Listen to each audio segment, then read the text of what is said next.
estudar com vocês, continuando a carta de Tiago, capítulo 3. Essa noite estaremos entrando no capítulo 3, que fala sobre a língua. Tiago, capítulo 3, até o versículo 12.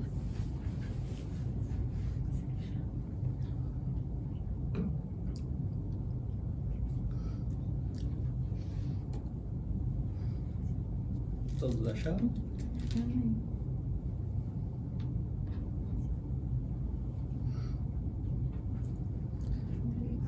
Diz assim a palavra do Senhor. Meus irmãos, não sejam muito de vocês mestres, sabendo que seremos julgados com mais rigor, porque todos tropeçamos em muitas coisas. Se alguém não tropeça no falar, é um indivíduo perfeito, capaz de refrear também todo o corpo. Ora, se colocamos um freio na boca dos cavalos para que nos obedeçam, também dirigimos o corpo inteiro. Observem igualmente os navios que, sendo tão grandes e impelidos por fortes ventos, são dirigidos por um pequeníssimo leme, elevados para onde o piloto quer. Assim também a língua, pequeno órgão, se gaba de grandes coisas. Vejam como uma fagulha incendeia uma grande floresta. Ora, a língua é um fogo, é um mundo de maldade. A língua está situada entre os membros do nosso corpo e contamina o corpo inteiro.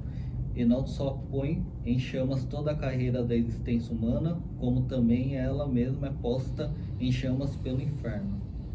Pois toda espécie de animais, de aves, de répteis e de seres marinhos se doma e tem sido domado pelo gênero humano. Mas a língua ninguém é capaz de domar, é mal incontido, cheio de veneno mortal. Com ela bendizemos o Senhor e Pai.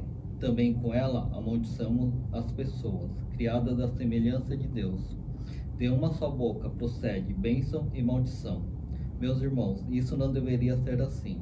Por acaso pode a fonte jorrar do mesmo lugar água doce e água amarga? Meus irmãos, será que a figueira pode produzir azeitonas ou a videira figos? Assim também uma fonte de água salgada não pode dar água doce. Oremos. Pai, em nome de Jesus, louvado seja o Senhor. Graças te damos por mais esse culto, Pai. Abençoado seja o Senhor, que tem nos dado um local para te cultuar, para estudar a palavra, a ter comunhão com os irmãos, Pai. Que o Senhor nesse momento fale conosco, que a tua palavra possa entrar em nossos corações, possam ser palavras de bênçãos, palavras que irão frutificar em nossos corações, em nossas mentes, que possamos praticar como devemos usar nossa língua, quais são as consequências do mau uso dela, e que o Senhor venha falar conosco nessa noite, que o seu Santo Espírito nos guie nessa ministração, que fale aos nossos corações e que o Senhor esteja conosco, nos exortando, nos consolando e nos edificando. Em nome de Jesus. Amém. O tema dessa noite é o poder da língua.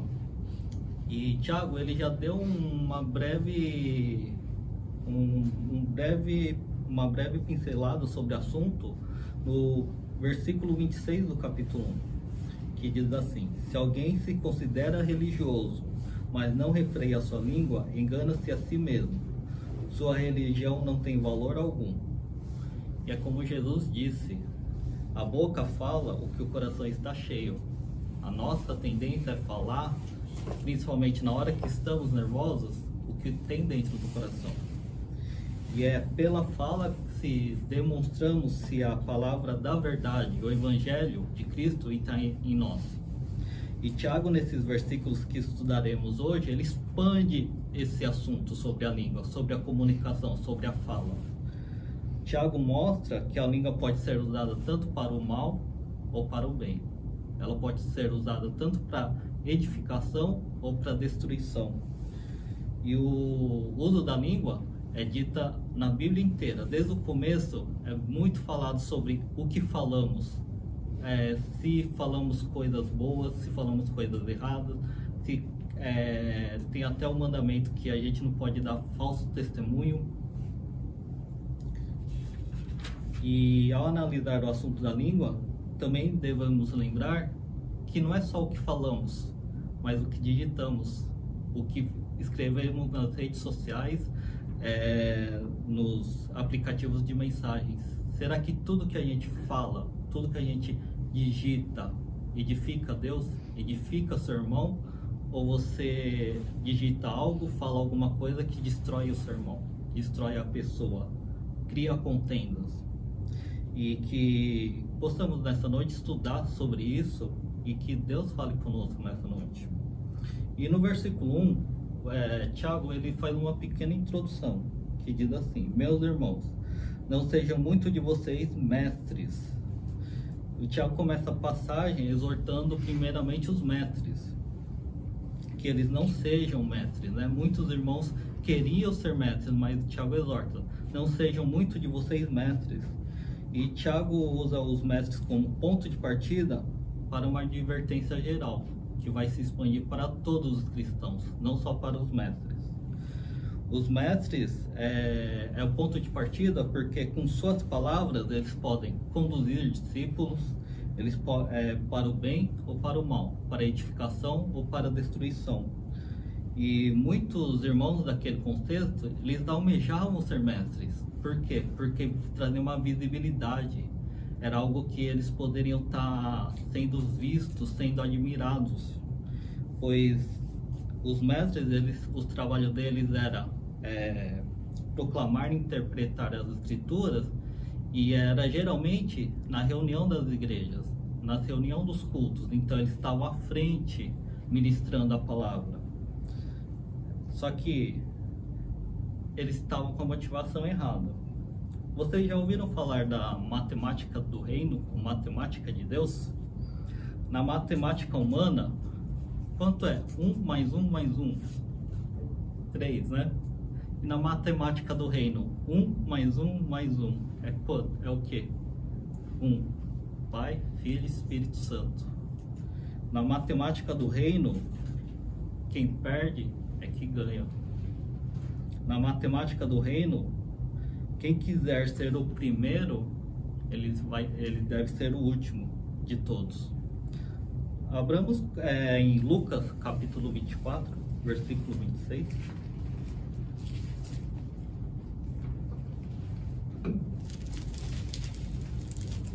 Lucas capítulo 24, versículo 26.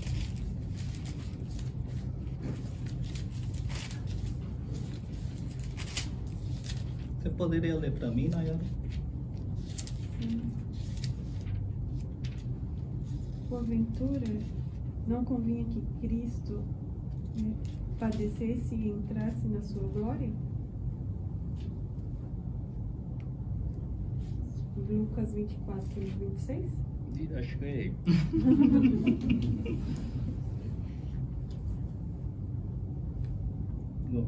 Acho que eu me confundi. Mas o versículo que eu queria trazer é que aquele que quer ser o maior, ele deverá ser o menor. E quem governa é como quem serve. Não sei se alguém lembra onde está esse versículo. Então, aquele que quer ser o maior, ele tem que ser o menor. Esses mestres, eles queriam ser maior para serem vistos, mas ao contrário, você vai ser o menor. E a motivação desses mestres deve vir pelo amor pela palavra, pelo serviço para a edificação do próximo, e não querer ser visto, ser admirado pelos outros. E é interessante, né, que quanto mais o mestre ele se aproxima de Deus, ele deve ter o mesmo pensamento de João Batista, que ele cresça, que Cristo cresça e eu diminua.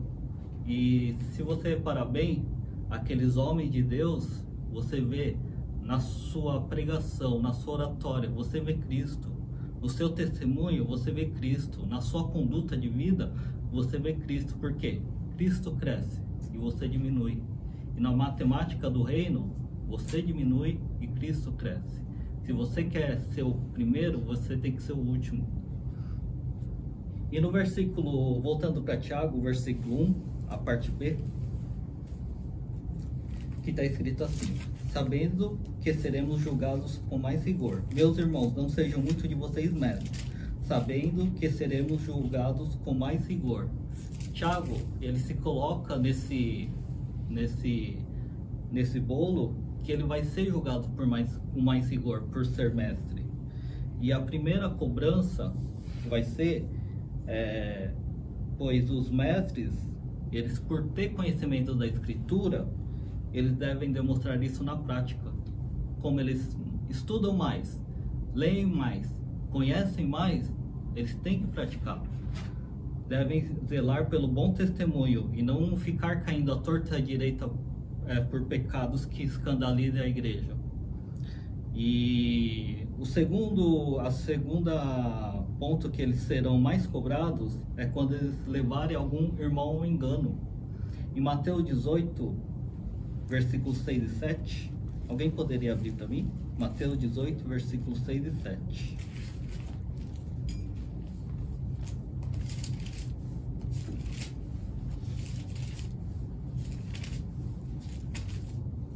Se alguém fizer cair em pecado um desses pequeninos que creem em mim, melhor lhe seria amarrar uma pedra de moinho no pescoço e se afogar nas profundezas do mar.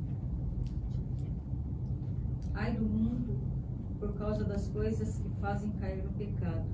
É inevitável que tais coisas aconteçam, mas ai daquele por meio de quem isso acontecer.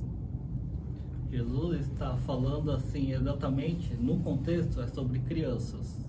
Se você fizer alguma criança tropeçar, é mais fácil você pegue, coloque uma pedra no pescoço e se jogue. Só que, no geral, não é só crianças, aqueles novos convertidos, que você chega, você vai instruir uma palavra, só que você tem que saber que palavra é essa. O mestre tem que ter um direcionamento, tem que ter uma teologia boa, uma teologia que seja correta. E esse é o caso que muitos pastores, muitos mestres hoje fazem uma teologia errada, fazem heresias, eles manipulam as ovelhas, e esses mestres serão cobrados, porque eles estão manipulando as ovelhas, eles estão querendo fazer das ovelhas colocarem um mau entendimento sobre as escrituras. E Tiago, ao exortar que muitos não sejam mestres, eles não estão impedindo que eles se tornem mestres, mas devem agir com motivações corretas e com seriedade do chamado de mestre. E Paulo fala em Timóteo que se alguém deseja ser bispo, deseja uma nobre função.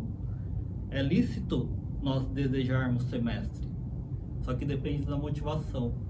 Sua motivação é estar na frente, sendo admirado, ou a sua motivação é amor à palavra, é ser fiel à palavra, é edificar os seus irmãos na palavra. E Paulo, ele lista uma série de requisitos para se tornar bispo, um mestre fiel.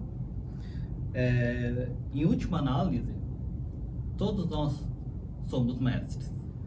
Não no mesmo grau que mestres que ensinam, ministram, estão na frente do culto. Mas Jesus disse na última comissão que ele deu, no último ensinamento, no último mandamento: ide, fazei discípulos em todas as nações. E discipular é ensinar. Todos nós devemos ensinar outras pessoas. E nossa missão é fazer discípulos, ensinar os mandamentos que Cristo ensinou. Então todos nós devemos exercer um pouco dessa função de mestre em nossas vidas, com aqueles irmãos que estão chegando na vida cristã. No versículo 2 diz assim: porque todos tropeçamos em muitas coisas. Se alguém não tropeça no falar, é um indivíduo perfeito, capaz de refrear também todo o corpo. Ser mestre não demonstra uma reputação inabalável. Todos tropeçam, tanto Tiago, tanto os mestres, como as pessoas que leem a carta, como eu ou como vocês. Todos tropeçam.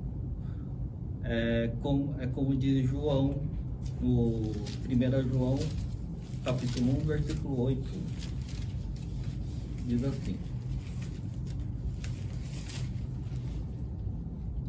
Se dissermos que não temos pecados nenhum, a nós mesmos nos enganamos, e a verdade não está em nós. Alguns até, não sei se existe uma versão assim, alguns falam que se a gente diz que não tem pecado, somos mentirosos. E é verdade, todos nós somos pecadores, todos nós tropeçamos. Porém, se alguém não tropeça no falar, é perfeito. E o perfeito que Tiago usa nesse texto, ele tem o significado de maduro. Quem é de fato maduro tem o domínio da língua.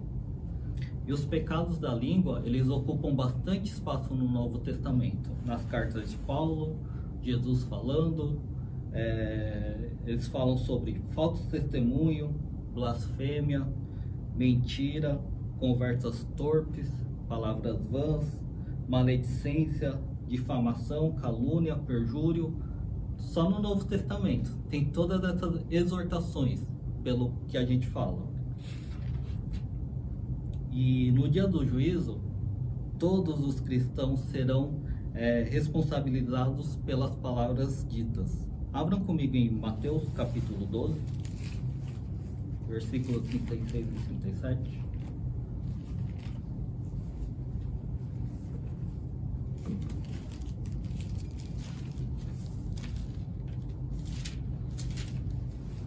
Caso poderia ler para mim? Mateus 12, 36 e 37. Isso.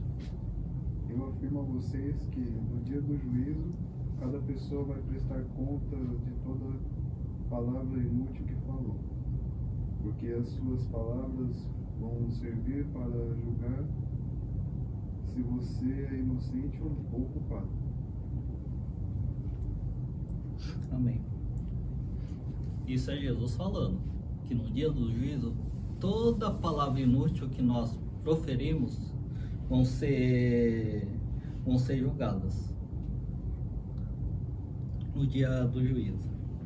Então, é um temor que nós devemos ter em toda palavra que nós falamos, em toda palavra que nós digitamos. Será que realmente está conforme o Senhor quer? Voltando para Tiago, tem o primeiro ponto sobre o poder da língua. No versículo 3 e 4, a língua ele tem poder de dirigir ou influenciar. No versículo 3 e 4 está escrito assim: ora, se colocamos um freio na boca dos cavalos para que não os obedeçam, também lhe dirigimos o corpo inteiro.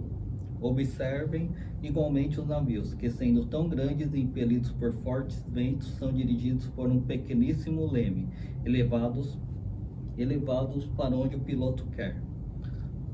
Aqui temos duas ilustrações, e o princípio dessas ilustrações é simples: é que se dominar o mais difícil, que é a língua, você domina o mais fácil, que é o corpo. Que você domina a língua, você consegue dominar as paixões do seu corpo, relacionadas ao corpo. A primeira ilustração do versículo 3, que é do cavalo e o freio na boca, um pequenino freio na boca do cavalo consegue frear ele e controlar todo o seu corpo. E o seu corpo é muito maior que um pequeno freio. A segunda ilustração é grandes navios guiados por um pequeno leme. Portanto, da mesma forma que pequenos freios controlam um animal muito maior, um navio é controlado por um pequeno leme e que conduz para a direção que o piloto quer. Todo o nosso corpo pode ser controlado se conseguimos dominar a língua e ter o controle da língua. E dois homens históricos mostraram o poder da língua que a língua tem. O primeiro deles é Martin Luther King, que ele foi um líder dos movimentos de igualdade dos direitos sociais entre brancos e negros nos Estados Unidos. Em 1963, ele faz em Washington o seu discurso mais célebre, o ápice do seu movimento, que é o famoso I have a dream. Eu tenho um sonho. Eu tenho um sonho de que um dia em meu país os meus filhos sejam julgados não pela cor de pele, mas pela dignidade do seu caráter. E no ano seguinte foi aprovada a Lei dos Direitos Civis, favorável às minorias raciais. Porém, só que em 1968 ele foi assassinado. Só que mesmo assim, o seu discurso, suas palavras, influenciam até hoje milhares de pessoas que buscam igualdades sociais, civis e raciais. Só que, tanto para o bem como para o mal, a língua pode fazer alguma coisa. E o segundo homem histórico é Adolf Hitler. E sua oratória e eloquência eram enormes. Ele era poderoso em cima do púlpito. Ele levou massas de pessoas a aceitarem, a praticarem atrocidades em nome de uma ideologia eugenista, onde colocava judeus como uma raça inferior. E, portanto, a língua tem o poder de direcionar e influenciar para o bem ou para o mal. E o livro de Provérbios é um poço de sabedoria sobre o uso da língua. Abramos em Provérbios capítulo 10.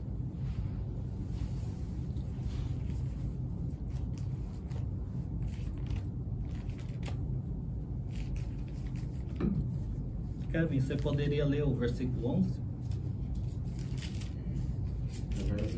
Capítulo 10, versículo 11. A boca do justo é manancial de vida, mas a violência cobre a boca dos ímpios. A boca do justo é fonte de vida. Era assim que pensava Martin Luther King. Era assim que ele vivia. A boca dele falava discursos de movimentos pacíficos. Era uma fonte de vida. Agora a boca de Hitler, o que ele fazia? Pregava a violência, pregava a matança de judeus. Vilma, poderia ler o versículo 31? A boca do justo produz sabedoria, mas a língua da perversidade será desarraigada. A boca do justo produz sabedoria, e é essa sabedoria que vem de Deus. Martin Luther King ainda era pastor. Ele tinha um conhecimento da palavra. Ele sabia, ele estava sendo direcionado pelo Espírito Santo. E ele produzia em suas palavras sabedoria. O segundo ponto, voltamos para o livro de Tiago, versículos 5 e 6. Segundo ponto, a língua tem poder de destruir. Versículos 5 e 6. Está escrito assim: assim também a língua, pequeno órgão, se gaba de grandes coisas. Veja como uma fagulha incendeia uma grande floresta. Ora, a língua é um fogo, é um mundo de maldade. A língua está situada entre os membros do nosso corpo e contamina o corpo inteiro. E não só põe em chamas toda a carreira da existência humana, como também ela mesma é posta em chamas pelo inferno. Tiago, novamente, ele faz um contraste. A língua é um pequeno órgão, mas ela se gaba de grandes coisas, ela fala de grandes feitos. E assim como o freio de um cavalo ou o leme de um navio, a língua é como uma fagulha, que ela pode botar uma floresta toda em incêndio, em fogo. Por causa de uma bituca de cigarro, uma brasa mal apagada, pode ocorrer um incêndio de desastres gigantescos. E é notável, depois de você ver o fogo passar pela floresta, aquelas árvores escuras, a plantação tudo preta, você vê que não tem vida, tudo foi destruído. É assim a língua. Quando a língua faz algo mal, fala algo mal, ele está destruindo coisas. A língua tem o mesmo poder destruidor que o incêndio. A língua, ele tem a capacidade de inflamar e de destruir coisas. Alguém já disse que há 3 coisas que não regressam: a flecha atirada, a palavra falada e a oportunidade perdida. E é praticamente impossível sufocar um rumor, consertar os efeitos nocivos de uma história maligna. É impossível restaurar um mundo onde 6 milhões de judeus foram mortos por palavras ditas por um genocida. E infelizmente nós temos ainda até hoje casos que acontecendo atrocidades por causa de uma fofoca, por causa de um rumor. Tem um caso no Brasil, que o pastor Diogo também já falou, que é daquela moça que foi confundida como uma sequestradora de crianças, foi linchada até a morte, e tudo não passava de um boato, porque na região não existia nenhum caso de sequestro de criança. Foi um boato, foi uma fofoca, foi um rumor que as pessoas acreditaram que haveria uma sequestradora, confundiram ela e ela foi morta. A língua destruiu uma vida, destruiu uma família. A moça tinha uma criança de 11 anos e uma de 1 ano. Destruiu um casamento. Então, é doloroso. A gente vê como a língua pode destruir grandes coisas. E no versículo 6 diz assim: a língua é um fogo. E Tiago, ele tem a mesma percepção que está em Provérbios, que o homem depravado, ele cava o mal, e nos seus lábios há como um fogo ardente. A língua é um mundo de iniquidade. Jesus disse, a boca falou que o coração está cheio. Abra comigo em Marcos, capítulo 7, versículo 21 e 22.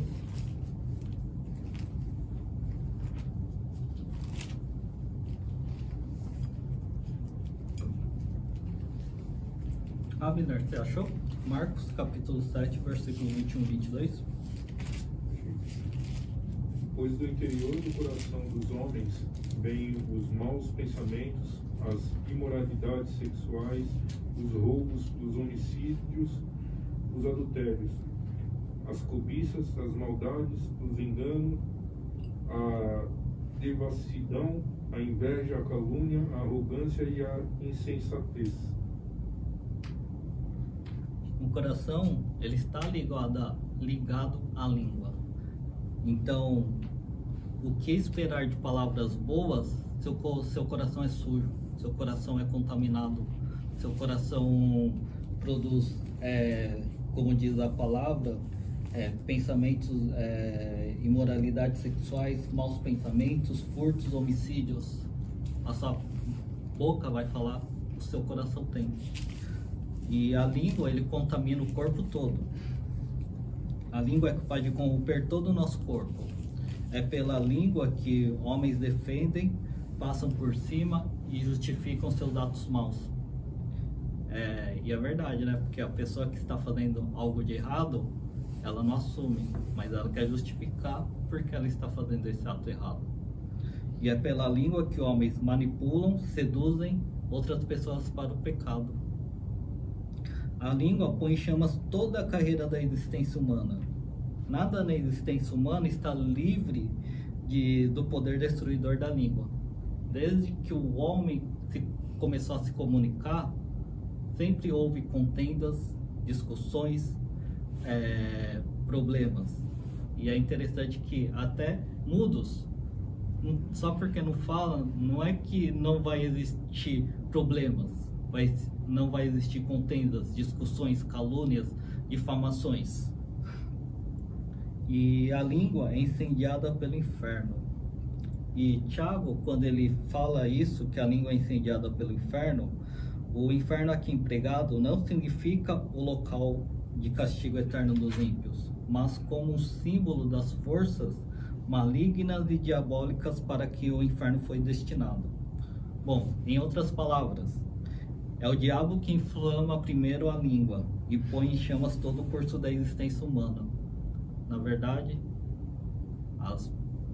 o que a língua fala, os problemas que ela causa, é o diabo que primeiro coloca na língua, para que seja dito as coisas. Terceiro ponto, vai do versículo 7 e 8, que diz assim: pois toda espécie de animais, de aves, de répteis e seres marinhos se doma, e tem sido domada pelo gênero humano.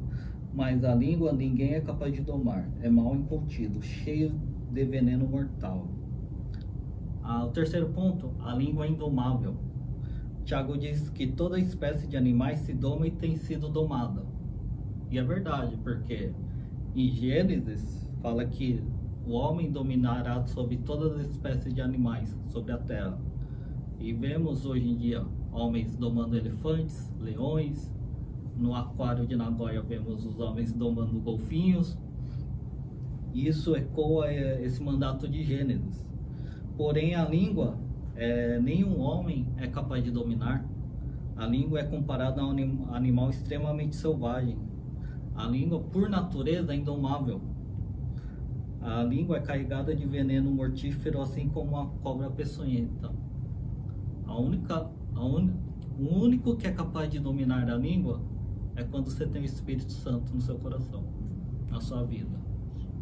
Nenhum homem vai conseguir dominar a língua por si próprio, mas aquele que tem o Espírito Santo. E Tiago dá um tom bem enfático, até pessimista, sobre o uso da língua. E Tiago apenas ele deseja dar bastante ênfase à selvageria da língua, os perigos que ela traz aos crentes em geral e aos mestres. E na próxima sessão, do versículo 13 até o final do capítulo, nós iremos trabalhar mais sobre as obras da sabedoria e como elas vão conduzir o nosso falar, a nossa comunicação, que é por meio do Espírito Santo. Mas nessa parte, Tiago só quer mostrar: a língua faz isso, a língua é mal, a língua é indomável, a língua pode destruir. O quarto ponto, que está no versículo 9 e 10, a língua é incoerente. Com ela bendizemos o Senhor e Pai. Também com ela amaldiçoamos as pessoas criadas às semelhanças de Deus. De uma só boca procede bênção e maldição. Meus irmãos, não deveria ser assim.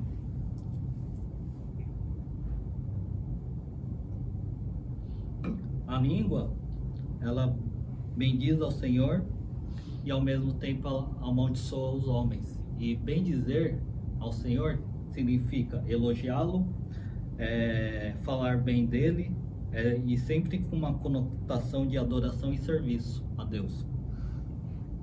Mas com a mesma língua amaldiçamos os homens, ou seja, maldizer, falar mal ou desejar o mal de alguém. E em Lucas capítulo 9, versículos 51 e 56, abramos lá que tem uma história interessante. Lucas 9, versículos 51 a 56.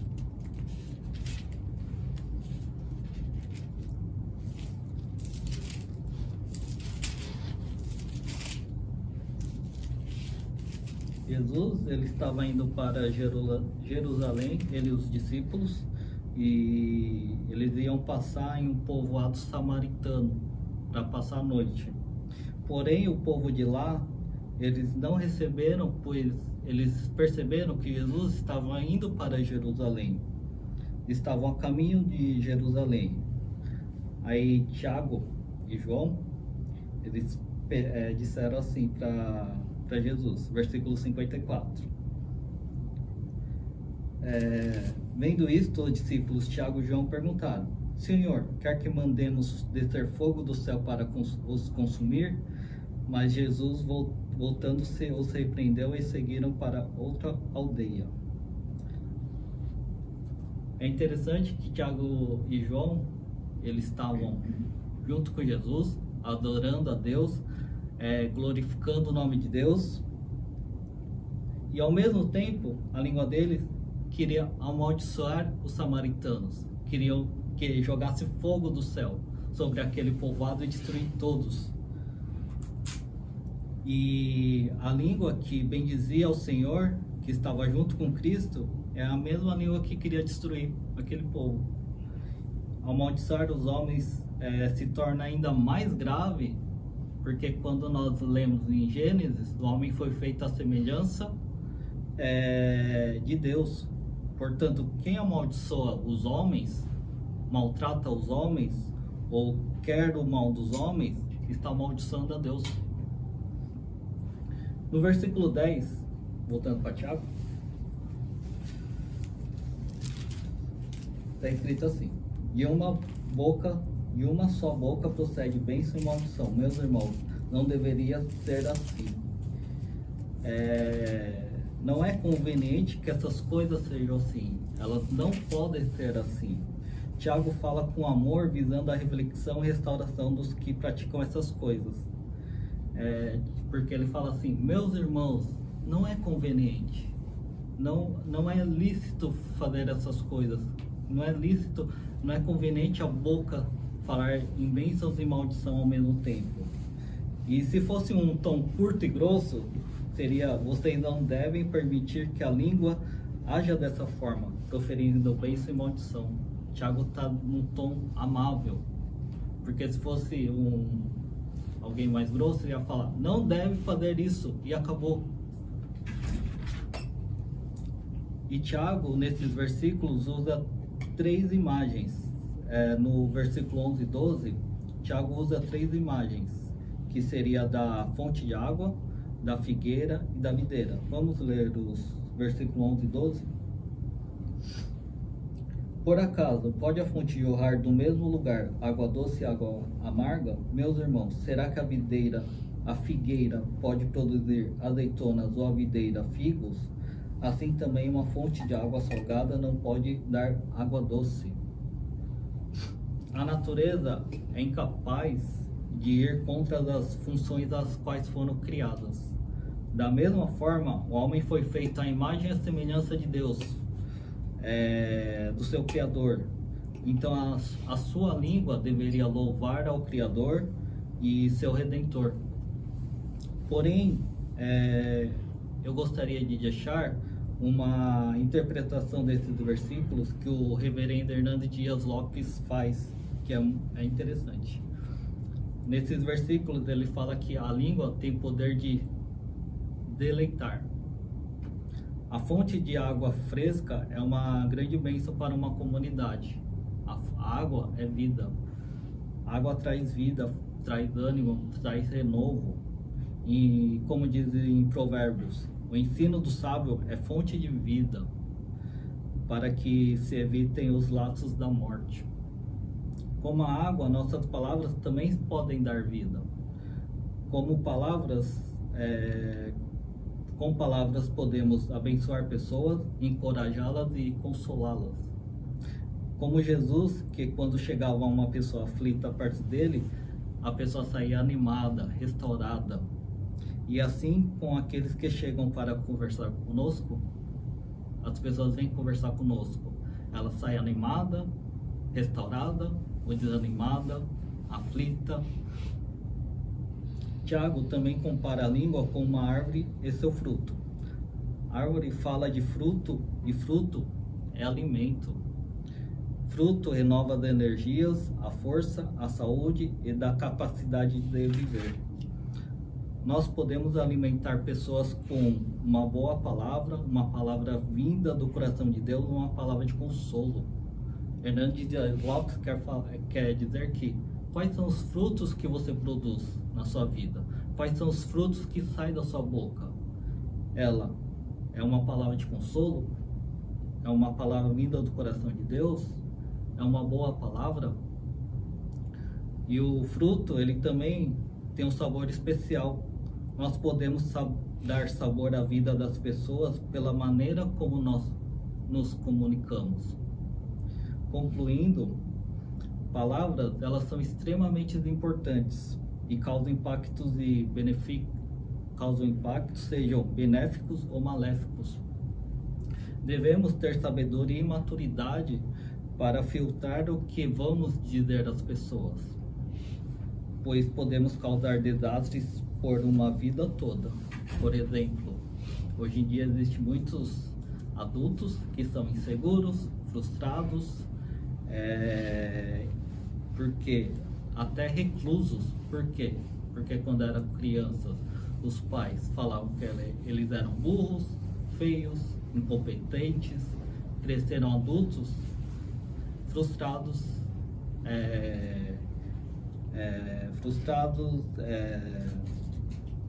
antissociais, inseguros. Todas as nossas palavras podem edificar uma pessoa como pode destruir. ou pior, né? A gente pode ensinar coisas que podem fazer a pessoa tropeçar. A gente pode ensinar a palavra de Deus e ensinar errado e a pessoa tropeçar. Por isso que a gente tem que ter cuidado com o que a gente fala. É igual aquelas pessoas que vão evangelizar e falam assim: se você não aceitar a Cristo, você vai para o inferno. Você, em vez de ajudar a pessoa a conhecer a Cristo, você faz ela se afundar mais. E que o Senhor nos ajude e que o piloto do nosso navio seja o Espírito Santo, que nos guie para um porto seguro onde nosso linguajar, nossa conduta de vida seja agradável ao Senhor, que edifiquem pessoas, que possa ser bênção para as pessoas. Amém? Pai, em nome de Jesus, louvado seja